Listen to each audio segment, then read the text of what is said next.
maiksi lang itong pag-uusapan natin. So habang driving ako, pag-usapan natin.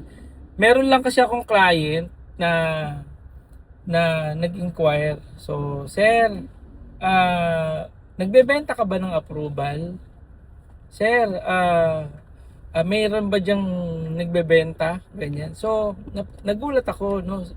Sa dami na pwede niyang itanong, yung kaagad yung tinanong niya, pwede namang sabihin na, sir, magkano ba yung ganito? Magkano yung monthly?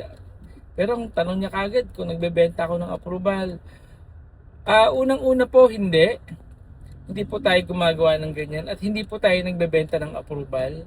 Nagpa-process po tayo. So, ang lesson lang dito sa mga client na nagbabalak kumuha ng sasakyan at talagang pursigido, talagang 100% gusto niyang magkaroon ng sasakyan, ang ma-advise ko sa inyo mga boss, wag na wag po kayong bibili ng approval at wag na wag po kayong magbebenta ng approval kasi napakalaki pong problema niyan.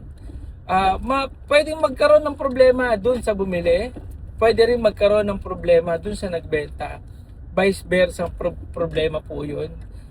Unang-una, syempre yung bumili, pwede ka dyan mapahamak kasi sayang yung pera mo dyan dahil kung yung client, yung pinagbilan mo ng topakin yan, i-declare yung karnap, talo ka. Hindi po pwede yung deed of sale na kapag bumili ka ng approval tapos ilalatagan nyo po ng deed of sale, hindi po pwede yun, ha. Negative po yun at hindi po yun ina-accept. Pangalawa, doon naman sa nagbenta, napakalaking tanga nun.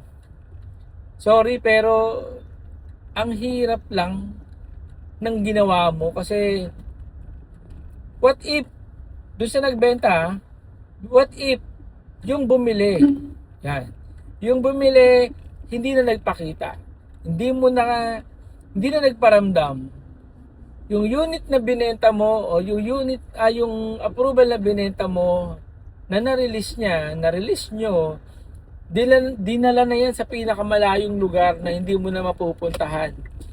Paano gagawin mo? Sino ba kukulitin? Siyempre ikaw. Ikaw na nagbenta. Sinong kukulitin ng bangko? Sino tatawagan araw-araw? Ikaw. So, ang laking problema nun, pangalan mo yung nakasalalay dyan. At hindi biro-biro yung magkaroon ka ng record sa bangko.